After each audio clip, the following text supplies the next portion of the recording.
What makes a work original? Is it the ink, the idea, or the inspiration?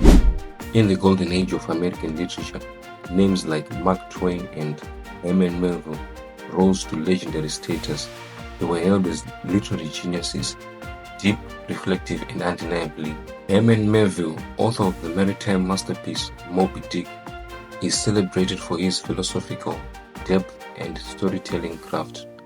But few know that Melville leaned heavily on the works of explorers, whalers, and naturalists, plundering sources after source without formal citation. Source: Owen Chase, Narrative of the Essex in 1821, for example, is this quotation: "The whale struck the ship with a tremendous blow. She shook and trembled like a leaf." Melville, in his book Moby Dick in 1851, is this same quotation: "The ship trembled and shook like a frightened fawn beneath the blow of the enraged whale." Source: William Scoresby, Arctic Regions.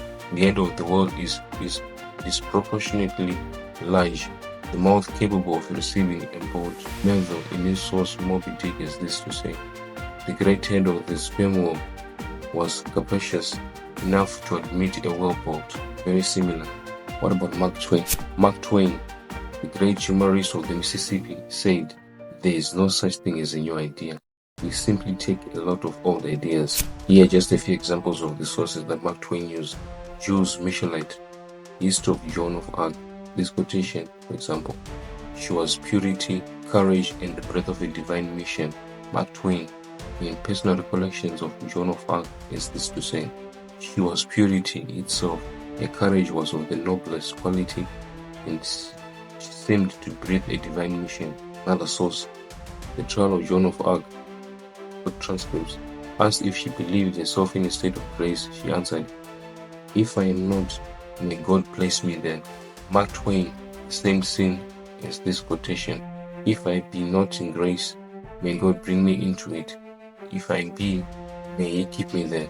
Ellen G. White, spiritual writer, reformer, and accused plagiarist. Source that she used: William Manor, Life of Christ. His form swayed by anguish, his voice rising in solemn supplication beneath the olives of Gethsemane. Ellen White, in her classic book Desire of Ages, page 686, is this to say: "His form swayed with anguish, his voice was heard in earnest supplication beneath the shadowy olives of Gethsemane." Another source: J.H. Mel de Aubergine, in The History of the Reformation, is a quotation on Martin Luther. Luther said, "Here I stand, I can do no other. God help me. Amen." And Ellen White, in the book The Great Controversy, page 160, is this to say: "Here I stand, I can do no other. May God help me. Amen." Another source: Daniel Marsh, Night Scenes in the Bible. The shadows gathered around the sleeping disciples while Jesus wrestled alone with the powers of darkness. These parallels are undeniable, but were they theft or tools of clarity?